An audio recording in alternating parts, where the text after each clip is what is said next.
I stared at the text message glowing on my phone screen, my childhood bedroom walls closing in around me like a prison.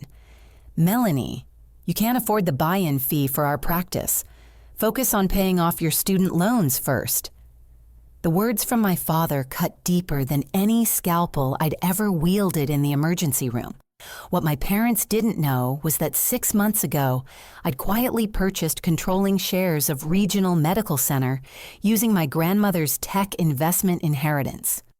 Tomorrow's family dinner would shatter their assumptions about my financial status forever, but tonight, I sat surrounded by participation trophies and outdated medical textbooks planning my response.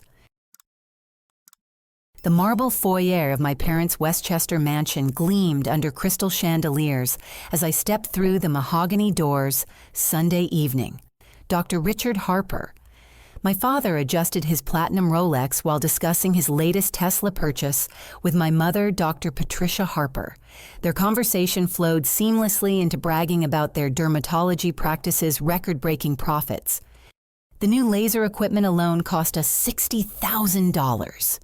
My mother announced her diamond tennis bracelet catching the light as she gestured toward their professionally photographed family portraits lining the hallway. But when you're serving the elite clientele of Manhattan, only the finest technology suffices. My younger brother Jake emerged from the wine cellar carrying a bottle that probably cost more than most people's monthly rent. At 28, he'd inherited our father's arrogance and our mother's calculated charm. His medical degree from Johns Hopkins hung prominently behind the dining table, a constant reminder of the path I'd been denied. Melanie. Jake's voice dripped with condescension as he air-kissed both my cheeks. Still working those grueling emergency room shifts, I see. You look exhausted, sister. The dining room table sparkled with bone china and sterling silver, a showcase of wealth accumulated through decades of catering to New York's privileged class. My parents had built their reputation performing cosmetic procedures on socialites and business executives charging premium prices for treatments that bordered on vanity rather than medical necessity. We have exciting news to share, my father announced as our housekeeper Maria served the first course. The Harper Dermatology Group is expanding. We're opening a second location in the Hamptons, specifically targeting the summer residential community. My mother leaned forward, her Botoxed forehead smooth as marble. The investment opportunity requires a $200,000 buy-in from any new partner. Jake has already secured his position in the partnership. Congratulations, little brother. I managed forcing a smile while my stomach churned. Jake raised his wine glass in a mock toast, his smirk revealing exactly how much he enjoyed watching my discomfort. Now, Melanie, my father continued cutting his grass-fed beef with surgical precision. We know your emergency room salary is quite modest compared to private practice earnings. Perhaps it's time you considered more realistic career expectations. The familiar sting of their disappointment washed over me like ice water. Throughout medical school, they'd made it clear that my choice to pursue emergency medicine instead of dermatology represented a fundamental failure of ambition. They viewed my dedication to treating trauma patients and saving lives as somehow inferior to their cosmetic enhancement business. Have you given any thought to nursing? My mother asked, her voice dripping with false concern. It's a respectable profession, and the educational requirements are much more manageable for someone in your financial position. The suggestion hit me like a physical blow. After completing my residency at one of the most demanding emergency departments in the state, after earning my board certification and climbing to chief of medicine, they still saw me as the disappointing daughter who'd chosen the wrong specialty. I'm quite satisfied with my current position, I replied carefully, knowing that any defensive response would only fuel their condescending lecture about accepting limitations. Satisfaction doesn't pay student loans, sweetheart. My father chuckled, sharing a knowing look with my mother. We're simply being practical. Your emergency medicine career path offers limited financial growth potential, especially considering the debt burden you're carrying. The conversation turned increasingly cruel as they dissected my life choices with clinical detachment. They questioned my decision to live in a modest apartment instead of investing in real estate. They criticized my 10-year-old Honda Civic as unprofessional for a physician. Every aspect of my existence became evidence of poor judgment and financial irresponsibility.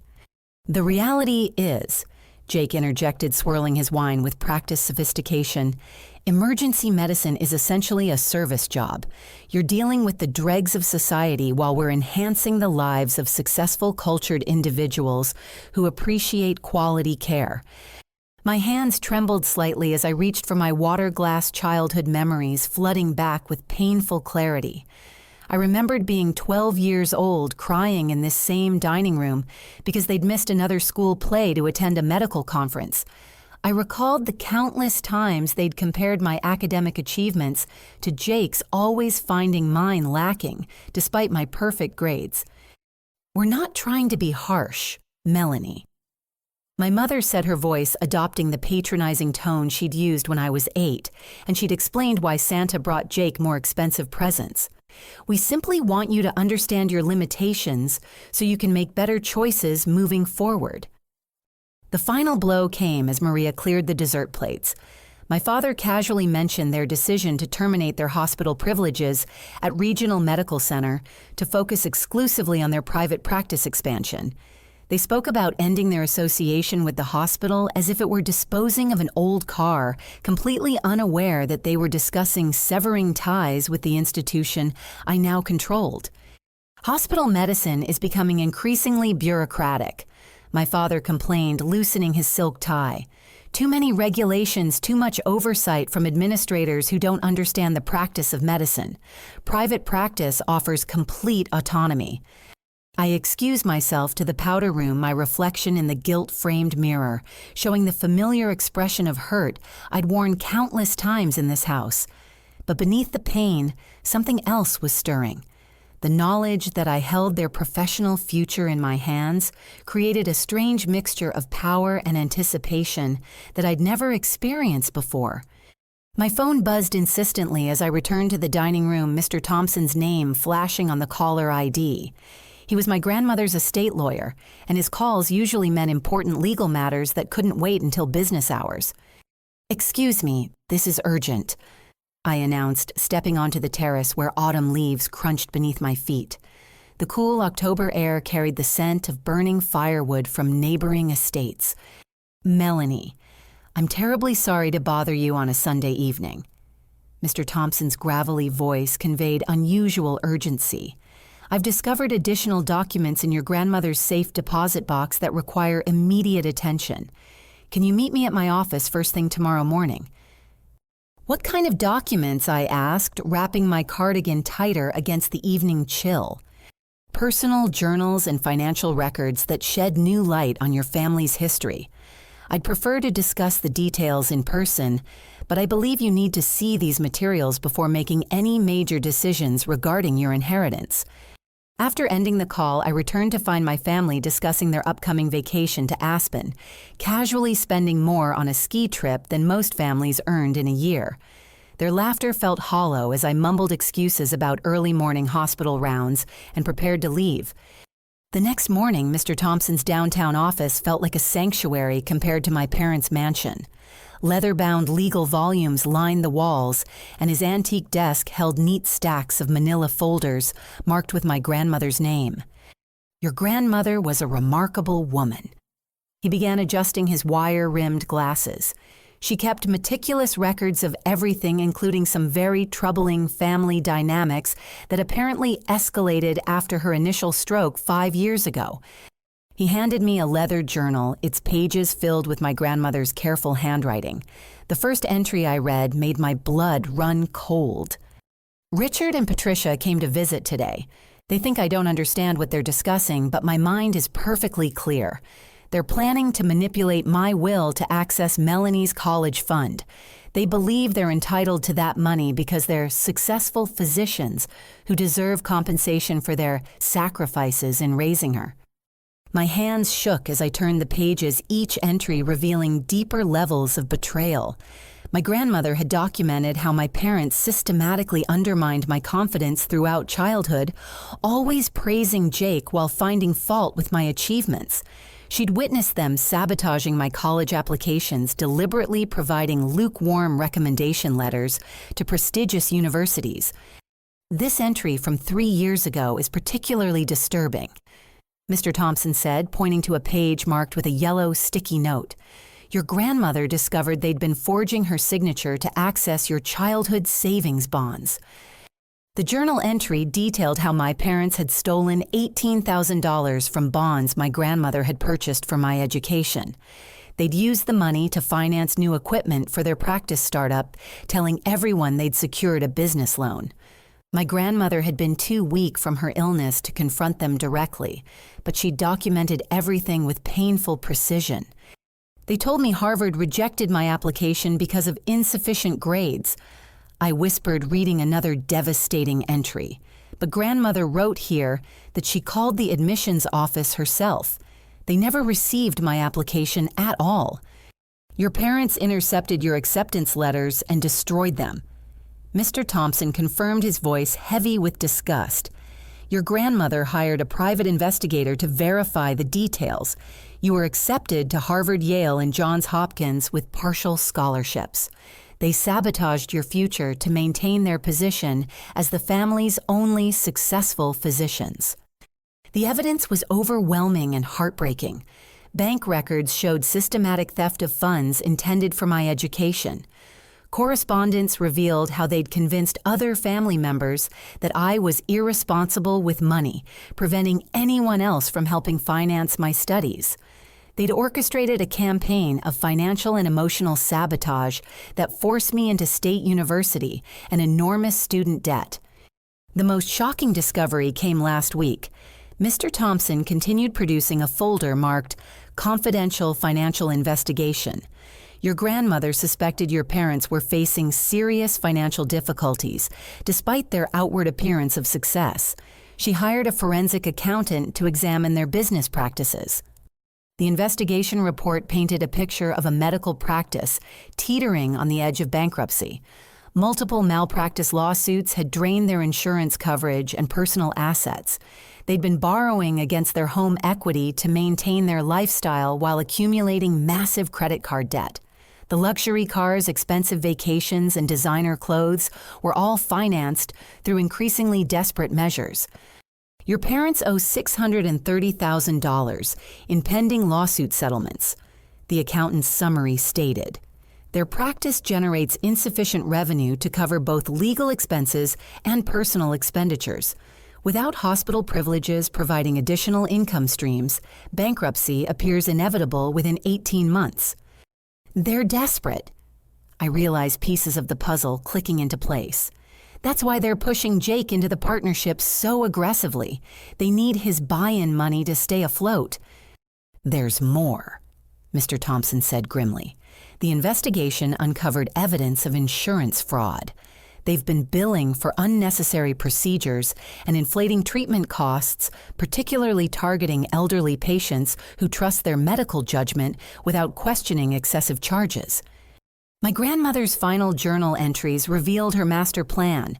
She'd changed her will, secretly leaving me controlling interest in Regional Medical Center, along with substantial technology investments that had multiplied dramatically in value. But more importantly, she documented every crime my parents had committed, creating an ironclad case for legal prosecution. She wanted you to have choices, Mr. Thompson explained. You could expose their crimes and seek justice, or use your newfound power to protect yourself while they face natural consequences for their actions. Either way, she ensured you'd never be their victim again. Walking back to my car, I felt the weight of knowledge and power settling on my shoulders, like armor. My parents had spent decades systematically destroying my confidence and opportunities, but my grandmother had given me the tools for complete vindication. The question now was how to use those tools most effectively. The next few days transformed my understanding of the medical community I dedicated my career to serving. Armed with my grandmother's investigation files, I began carefully examining my parents' practice with the scrutiny of a forensic detective rather than a loving daughter. Their patient files, accessible through the hospital's shared medical records system, revealed a disturbing pattern of unnecessary procedures targeting vulnerable elderly patients. Mrs. Eleanor Hoffman, 83 years old with early-stage dementia, had undergone 6 separate cosmetic enhancement consultations in the past year, each resulting in expensive treatments she likely didn't understand or need. Dr. Harper recommended monthly chemical peels to prevent age-related skin deterioration. Read one treatment note signed by my father. The bill exceeded $4,000 for procedures that provided no medical benefit to an elderly woman living on a fixed income. Mr. Arthur Clemens, a widowed veteran struggling with depression after losing his wife, had been convinced to purchase a comprehensive anti-aging package costing $12,000. The treatment notes signed by my mother claimed he specifically requested youth restoration therapy to improve his social confidence, but his Medicare psychiatric records indicated he could barely afford his prescription medications. Jake's involvement became clear when I discovered his digital signature on falsified consultation reports. He'd been systematically altering patient histories to justify expensive procedures, creating fictional medical necessity where none existed. A simple acne treatment for a teenager had been documented as severe cystic acne requiring aggressive intervention to justify charging 3 times the standard rate. The Harper family really knows how to maximize treatment potential. I heard Jake telling a pharmaceutical sales representative during lunch at the hospital cafeteria, "You've got to be creative with billing codes if you want to build a sustainable practice in today's economic environment." My investigation revealed they'd been using my medical license number without permission for months. Insurance claims bearing my credentials had been submitted for procedures I'd never performed on patients I'd never treated. They'd created an entire false identity for me as a consulting dermatologist, generating revenue streams while making me legally liable for their fraudulent activities. The scheme was sophisticated and heartless. They'd targeted families dealing with medical crises, offering cosmetic solutions during vulnerable moments when logical thinking was compromised. A mother waiting for her child's surgery results had been sold a $15,000 package of treatments supposedly designed to reduce stress-related aging. A husband caring for his wife's cancer treatments had been convinced that improving his appearance would boost family morale through a $10,000 cosmetic makeover. "We need to discuss something important," my father announced when he called Tuesday evening, his voice carrying an unusual tension. "Can you join us at the practice tomorrow afternoon? We have a business proposition that could benefit everyone in the family."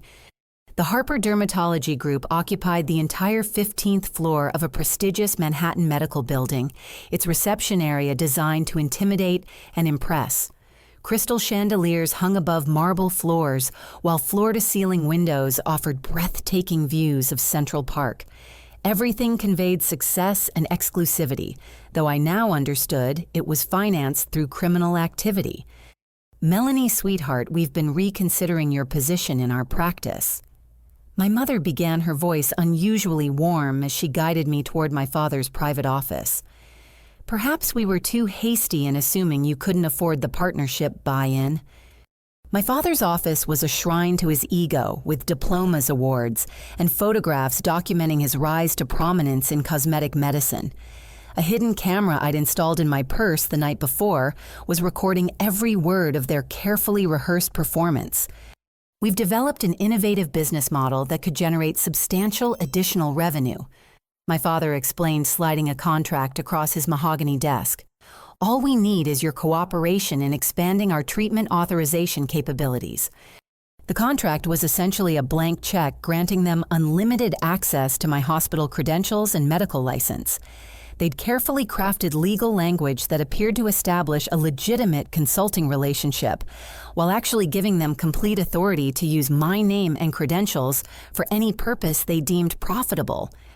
The beauty of this arrangement: Jake added, settling into a leather chair with practiced casual confidence, is that you maintain your emergency room position while we handle all the administrative details. You'd essentially be earning passive income without any additional workload. What exactly would my role involve?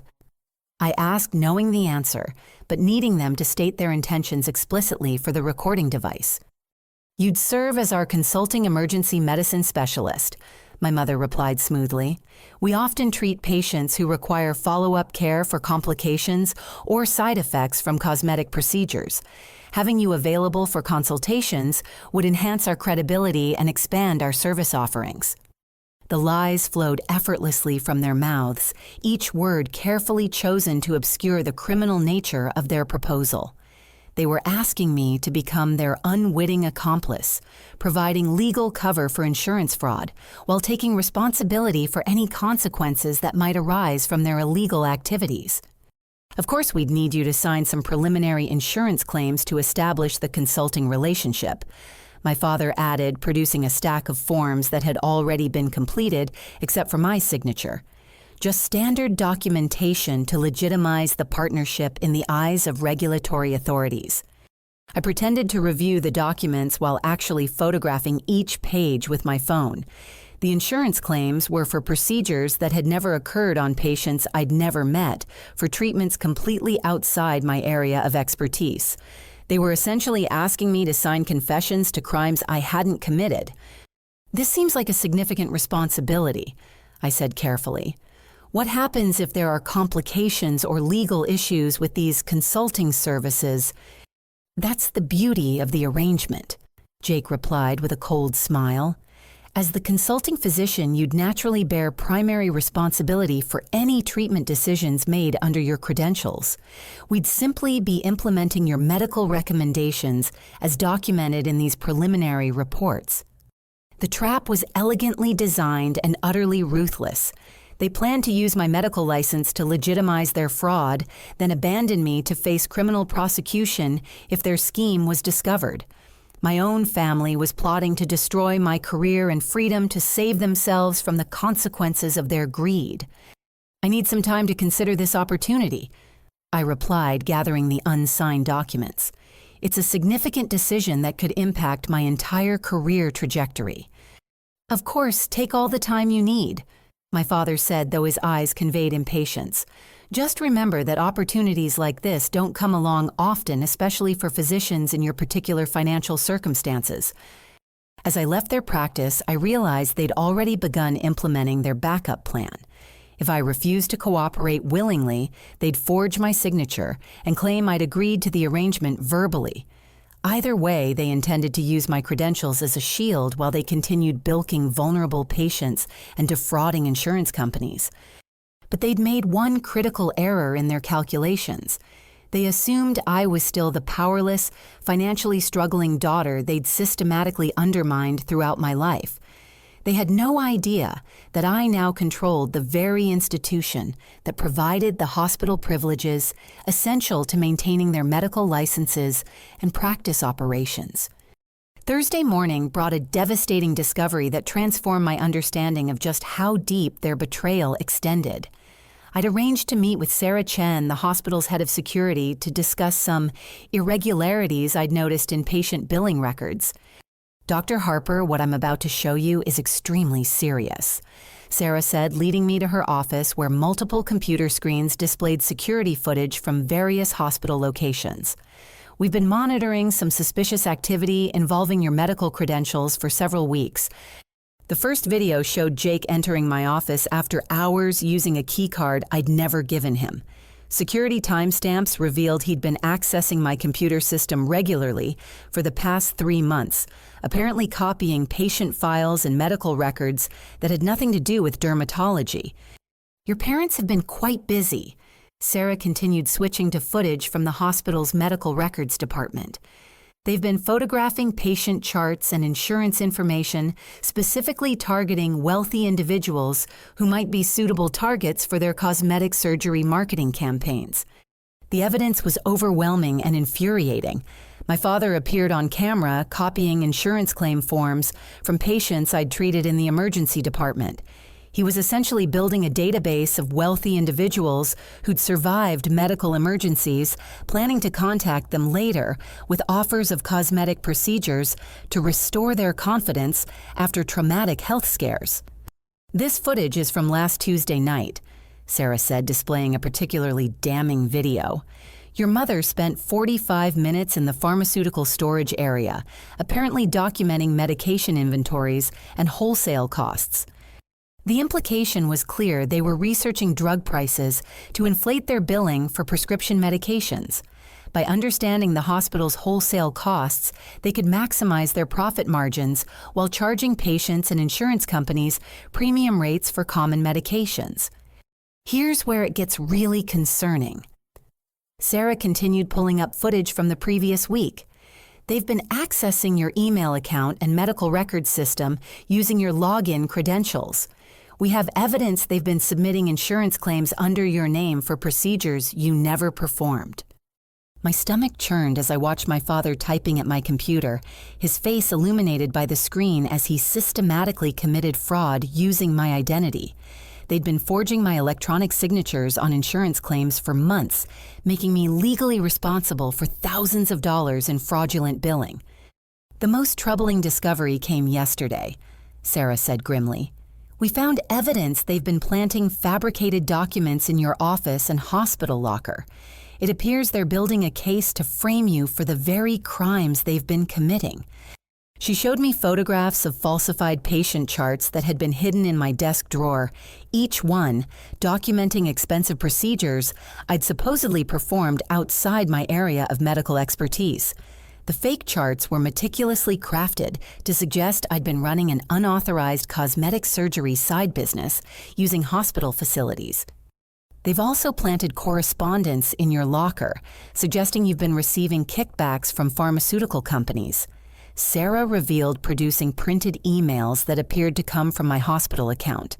These documents would paint you as a corrupt physician who's been exploiting her position for personal financial gain. The scope of their deception was breathtaking in its calculated cruelty. They'd spent months building a comprehensive frame-up designed to destroy my reputation, career, and freedom, while positioning themselves as shocked family members betrayed by their daughter's criminal behavior. "There's something else you need to know," Sarah said, her expression growing even more serious. "We've detected surveillance equipment in the emergency department break room and your office. Someone has been monitoring your conversations and activities, probably gathering information to use against you later." The discovery that my own family had been spying on me for months felt like a violation beyond any physical assault.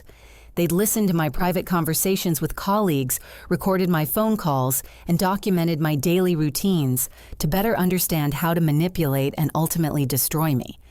"Dr. Harper, I have to ask directly," Sarah continued. "Are you in immediate physical danger from these individuals? Because what we're seeing suggests a level of malicious planning that could escalate beyond financial crimes." Before I could answer, my phone buzzed with a text message from my mother. "Family meeting tonight at 8 p.m. We need to discuss your decision regarding the consulting arrangement. Don't disappoint us again."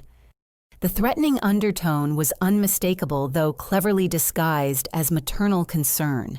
They were accelerating their timeline, probably because they'd realized hospital security was investigating the unusual access patterns associated with my credentials. "They're planning to force my hand tonight," I told Sarah, showing her the message. "I think they're going to present me with an ultimatum, either sign their fraudulent documents or face the consequences of their manufactured evidence against me." "We can't let you walk into that situation alone," Sarah replied, reaching for her secure phone line. "I'm contacting the FBI's Healthcare Fraud Division immediately. They need to know about this before these people can implement whatever they're planning." That afternoon, I met with FBI Special Agent Jennifer Walsh in a nondescript coffee shop downtown. Agent Walsh specialized in medical fraud cases and had been investigating suspicious insurance claims patterns that had led her to my parents' practice even before I'd contacted hospital security. "Your family's activities have been on our radar for several months," Agent Walsh confirmed, reviewing the evidence Sarah had compiled. What we didn't realize was that they were planning to use you as their scapegoat. This evidence changes everything. She explained that the FBI had been building a case against my parents' practice based on patient complaints and insurance company reports of unusually high billing rates. But without direct evidence of fraud, they'd been unable to obtain warrants for a comprehensive investigation. Your cooperation could be instrumental in stopping them before they destroy more lives, Agent Walsh said, sliding a business card across the table. But I won't lie to you about the risks. These people are clearly desperate and potentially dangerous. If they realize you're working with law enforcement, they might escalate to more drastic measures. The weight of the decision pressed down on me like a physical force. I could continue protecting myself quietly while my parents destroyed other families' finances and health. Or I could take an active role in stopping them, knowing they'd fight viciously to save themselves from criminal prosecution. What exactly would you need me to do? I asked, knowing I'd already made my choice, but needing to understand the full scope of the risks involved. Wear a recording device to tonight's meeting, Agent Walsh replied. Let them present their demands and document their threats. We need clear evidence of their intent to use you as a scapegoat before we can move forward with arrests. As I prepared to return home and face my family's ultimatum, I thought about all the patients they'd exploited and all the families they'd financially devastated through their greed. My grandmother's journals had shown me that this confrontation was inevitable. The only question was whether I'd face it as their victim or as someone with the power to ensure justice was finally served. Friday evening arrived with unseasonable warmth that made my parents' mansion feel suffocating as I approached the familiar mahogany doors. The recording device Agent Walsh had provided was invisible beneath my blouse, though I was acutely aware of its presence as I rang the doorbell. Maria answered with an expression of sympathy that suggested she understood more about the family dynamics than anyone realized. "They're waiting in the study, Dr. Melanie," she whispered, her eyes conveying a warning I couldn't fully interpret. The study was my father's domain, lined with medical journals and awards that now seemed like props in an elaborate performance.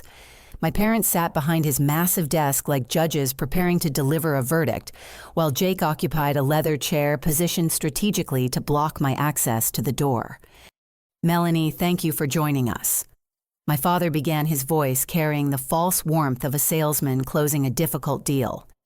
"We've had time to reconsider our previous conversation, and we believe there are some misunderstandings that need clarification." My mother opened a manila folder containing what appeared to be legal documents. "We've discovered some very troubling irregularities in your hospital employment records," she announced with theatrical concern. "It seems there have been unauthorized uses of your medical credentials for procedures and billing that could result in serious legal consequences." The performance was masterfully orchestrated. They'd positioned themselves as loving parents who'd reluctantly discovered their daughter's supposed criminal activities while trying to help her join their practice. Their manufactured evidence was presented with the same clinical detachment they'd used to diagnose patients' cosmetic flaws. "We found these insurance claims bearing your electronic signature," Jake added, producing a stack of fraudulent forms I now knew they'd created themselves. "Emergency medicine consultation fees for dermatological procedures, pharmaceutical authorizations outside your specialty, and billing discrepancies that could suggest systematic fraud. Of course, we want to help you resolve these issues before they attract regulatory attention." My father continued smoothly. "Family takes care of family after all, but we need your complete honesty and cooperation to develop an effective strategy." The trap was elegant in its psychological manipulation. They were simultaneously threatening me with evidence of crimes they'd committed while positioning themselves as my only hope for avoiding prosecution. Their plan required me to believe I was guilty of their crimes and desperate for their protection. "What kind of strategy are you proposing?" I asked, allowing my voice to convey the fear and confusion they expected to hear. "We've consulted with our legal team," my mother replied, sliding a document across the desk. The best approach is complete transparency with medical board investigators. You'll need to admit your mistakes, accept responsibility for your poor judgment, and demonstrate genuine remorse for your actions. The confession letter was typed on my own letterhead, apparently using the computer access they'd gained through their surveillance activities. It detailed a comprehensive admission of guilt for every crime they'd actually committed, written in first person, and requiring only my signature to become a legally binding confession. We've also drafted a resignation letter from your hospital position, Jake added helpfully.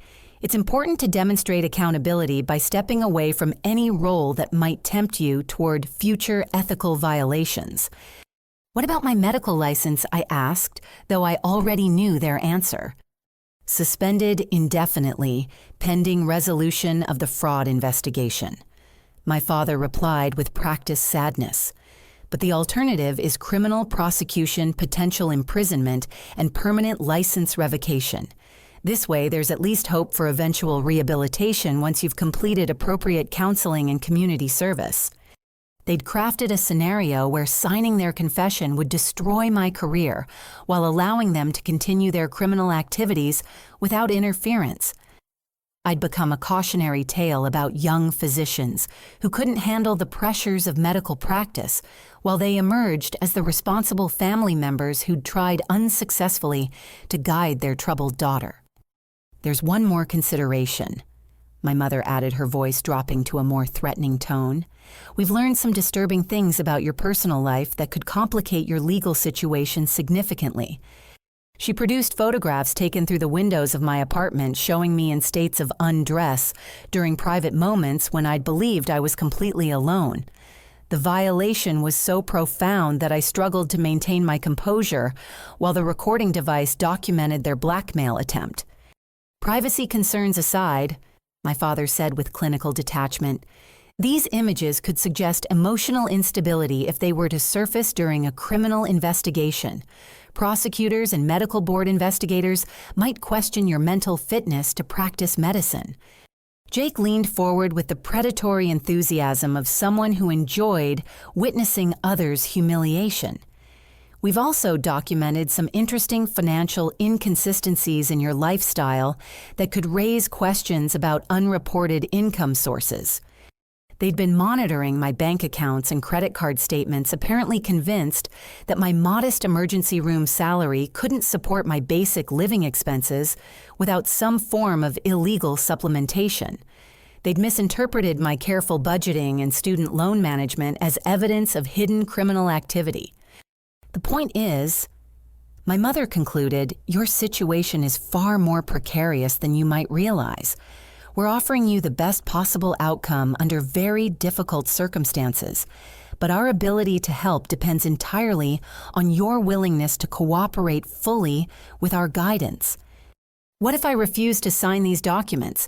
I asked, needing them to state their ultimatum explicitly for the FBI recording. Then you'll face the consequences of your poor choices alone, my father replied coldly.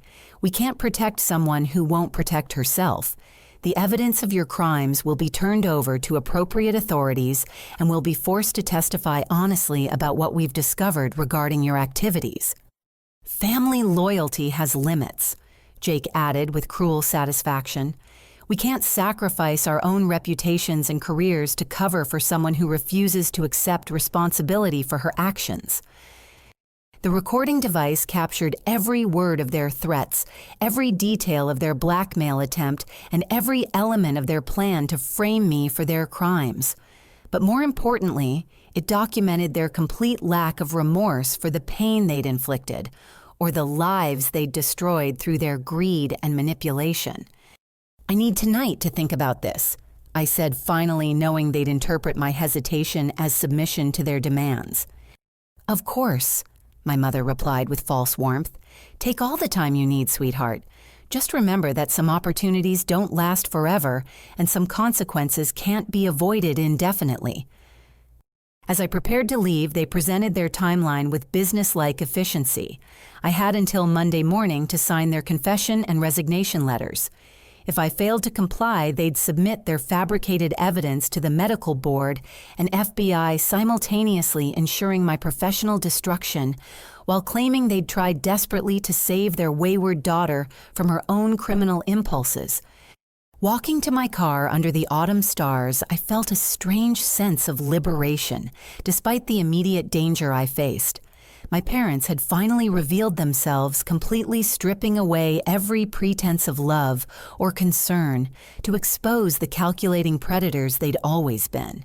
Tomorrow would bring the reckoning they'd been avoiding for decades, but tonight I was no longer their victim.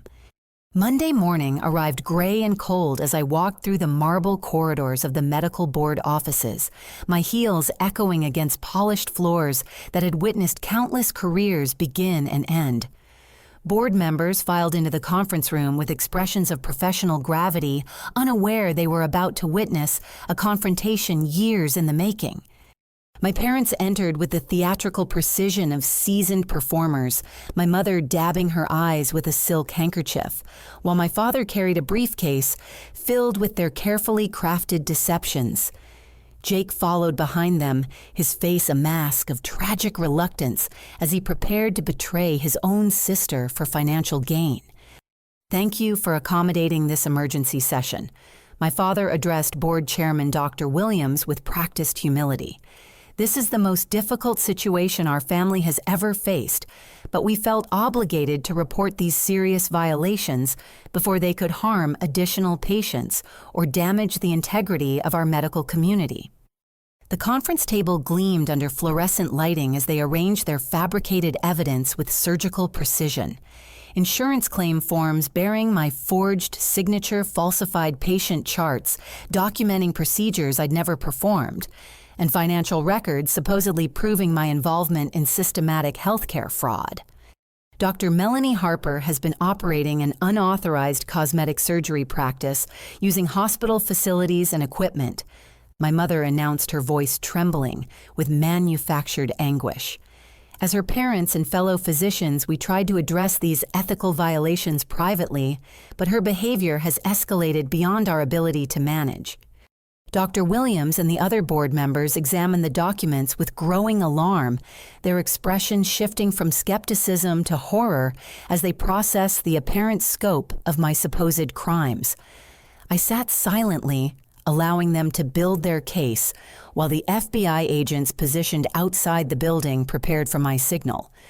The financial irregularities alone suggest systematic fraud spanning several years. Jake added, producing bank statements they'd somehow obtained and modified to show suspicious cash deposits. She's been exploiting her emergency department position to identify wealthy patients for unauthorized cosmetic procedures. Board member Dr. Sarah Martinez shook her head in disbelief as she reviewed the falsified patient charts. These procedures are completely outside her area of expertise. How could she have performed complex cosmetic surgeries without appropriate training or certification? "That's exactly our concern," my father replied gravely. "We believe she's been endangering patient safety while defrauding insurance companies and families who trusted her medical judgment." The performance was flawless in its calculated cruelty. They presented themselves as heartbroken parents, forced to choose between family loyalty and professional integrity, reluctantly sacrificing their daughter's career to protect innocent patients from future harm. We've also documented evidence of substance abuse that could explain her deteriorating judgment. My mother added, producing photographs taken during their surveillance of my apartment. These images show erratic behavior and possible impairment that could compromise patient care. The photographs were taken out of context, but skillfully presented to suggest intoxication and emotional instability. My parents had transformed ordinary moments of exhaustion after difficult emergency room shifts into evidence of drug abuse and mental incapacity.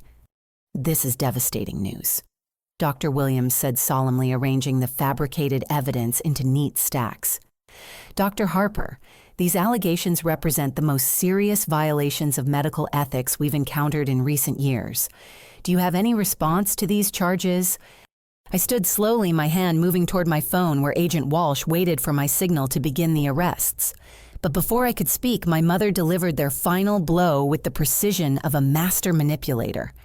We've prepared a complete confession that details her crimes and expresses genuine remorse for her actions. She announced producing the document they'd forced me to review Friday evening. She's agreed to resign her medical license and accept full responsibility for the harm she's caused. We just want her to get the help she needs, my father added with false compassion. Mental health treatment and counseling might allow her to rebuild her life eventually, though her medical career is obviously finished. The board members prepared to vote on immediate license suspension, while security guards moved closer to escort me from the building.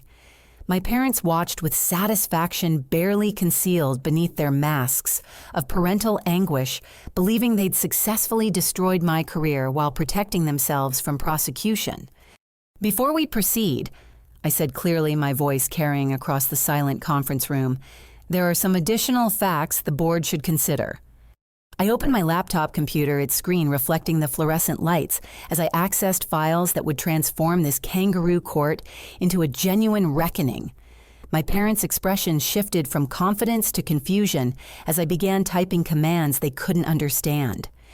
As Chief of Medicine at Regional Medical Center, I announced calmly, I'm formally notifying this board that Dr. Richard Harper, Dr. Patricia Harper, and Dr. Jake Harper are hereby terminated from all hospital privileges, effective immediately.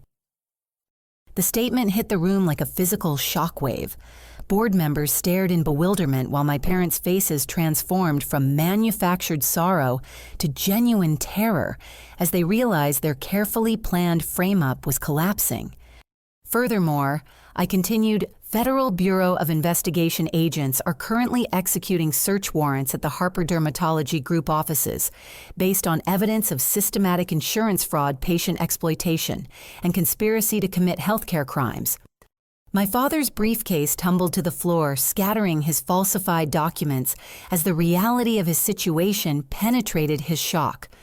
My mother's handkerchief fell forgotten as her mouth opened in soundless horror. Jake simply stared at me as if I'd transformed into something completely alien to his understanding. The evidence you've presented today consists entirely of fabricated documents created to frame me for crimes committed by the accused physicians, I explained to the stunned board members. FBI surveillance recordings document their conspiracy to use me as a scapegoat while they continued defrauding patients and insurance companies. Agent Walsh entered the conference room flanked by federal marshals, their badges gleaming under the harsh lights as they approached my parents with handcuffs ready. The sound of metal clicking into place echoed through the room as my family's criminal enterprise finally met its inevitable conclusion. Dr. Richard Harper, Dr. Patricia Harper, and Dr. Jake Harper, you're under arrest for conspiracy to commit healthcare fraud, falsification of medical records, and conspiracy to obstruct justice, Agent Walsh announced formally. You have the right to remain silent. The conference room erupted into chaos as my parents struggled against their restraints, while Jake collapsed into his chair in complete shock. Board members scrambled to understand how their emergency session had transformed into a federal crime scene, while security cameras documented every moment of my family's spectacular downfall. As federal agents escorted my parents from the building, my mother turned back with an expression of pure hatred that finally revealed her true nature. You've destroyed your own family, she hissed venomously. We'll never forgive you for this betrayal. I didn't destroy anything, I replied quietly. I simply stopped protecting you from the consequences of your own choices. The board meeting concluded with formal apologies and assurances that a full investigation would examine how my parents had gained access to confidential medical board processes. But I barely heard their words as I watched through the conference room windows while the people who'd spent my entire life undermining my confidence and opportunities were loaded into federal transport vehicles. 6 months later, I stood in the renovated auditorium of Regional Medical Center, addressing an audience of medical students, residents, and faculty members who'd gathered for the dedication ceremony of the Harper Memorial Foundation. Sunlight streamed through tall windows, illuminating faces filled with hope and determination that reminded me why I'd chosen medicine in the first place. My grandmother, Eleanor Harper, believed that access to quality medical education shouldn't depend on family wealth or social connections. I began my voice carrying clearly through the packed auditorium. She understood that the best physicians often come from backgrounds where they've personally experienced the healthcare system's failures and inequities. The foundation represented everything my parents had tried to deny me: opportunity, support, and recognition that financial circumstances didn't determine medical potential. We'd already provided full scholarships to 12 students from low-income families, covering not just tuition, but also living expenses and medical equipment costs that often force talented candidates to abandon their dreams. Dr. Williams approached the podium as I concluded my remarks, his expression reflecting the dramatic changes our medical community had experienced since my parents' arrests. Dr. Harper's courage in exposing healthcare fraud has led to systemic improvements in oversight and patient protection, he announced. Her leadership as chief of medicine has transformed Regional Medical Center into a model for ethical practice and educational excellence. The criminal trials had concluded with complete vindication of my grandmother's faith in documentation and evidence. My parents received sentences of 8 and 10 years, respectively, for healthcare fraud, conspiracy, and patient exploitation. Jake, who'd cooperated with federal prosecutors, received a reduced sentence of 3 years, but permanent revocation of his medical license. More importantly, their victims received justice and financial compensation. Mrs. Eleanor Hoffman recovered her complete treatment costs, plus damages for the emotional distress caused by unnecessary procedures. Mr. Arthur Clemens used his settlement to establish a support group for elderly patients targeted by medical fraud schemes. Every patient they'd exploited received restitution and the validation that their instincts about unnecessary treatments had been correct. The investigation revealed the full scope of their criminal enterprise: over $2 million in fraudulent billing. 43 elderly patients exploited through unnecessary procedures and systematic insurance fraud spanning nearly 5 years. But the personal cost went far beyond financial crimes. They destroyed families' trust in medical care and exploited vulnerability during health crises for personal profit. Agent Walsh joined me after the ceremony, her expression reflecting satisfaction with an investigation that had exceeded even FBI expectations. Your cooperation led to the largest healthcare fraud prosecution in the state's history, she said, reviewing a thick folder of case documentation.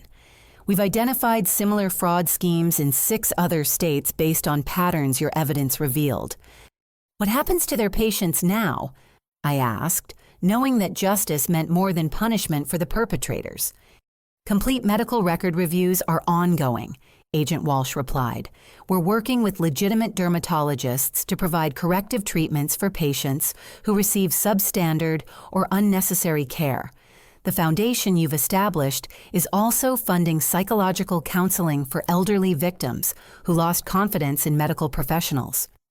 The Harper Memorial Foundation had become my primary focus outside hospital duties, transforming my grandmother's inheritance into a force for positive change in medical education and patient advocacy. We'd partnered with universities nationwide to identify talented students from disadvantaged backgrounds, providing not just financial support, but mentorship and professional development opportunities. Sarah Chen, now promoted to Director of Medical Ethics and Compliance, approached with updates on our latest scholarship recipients. Dr. Martinez from the rural clinic in Texas is thriving in her surgical residency, she reported enthusiastically.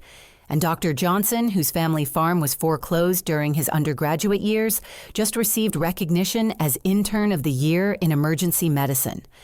Each success story represented validation of my grandmother's belief that intelligence, compassion, and dedication mattered more than family connections or inherited wealth.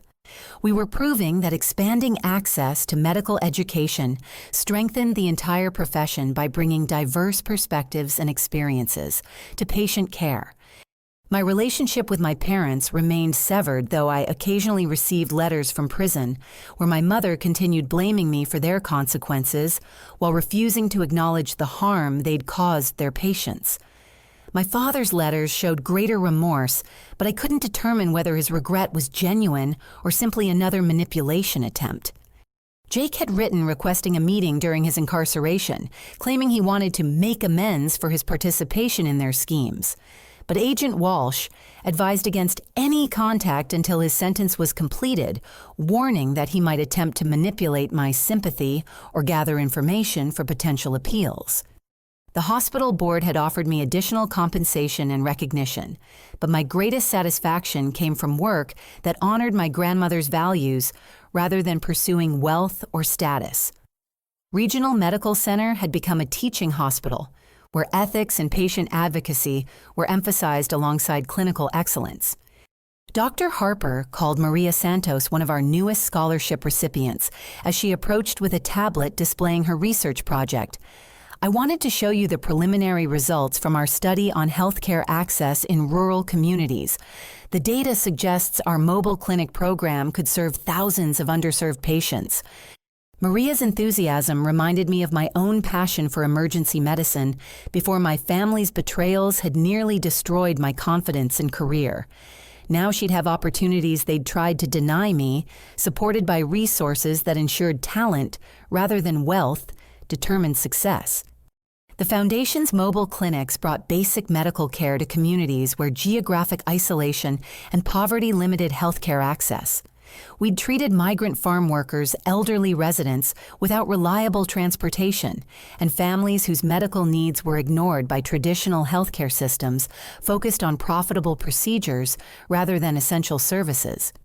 Standing in my grandmother's former garden behind the medical center, I reflected on how completely my life had transformed since discovering her journals and inheritance.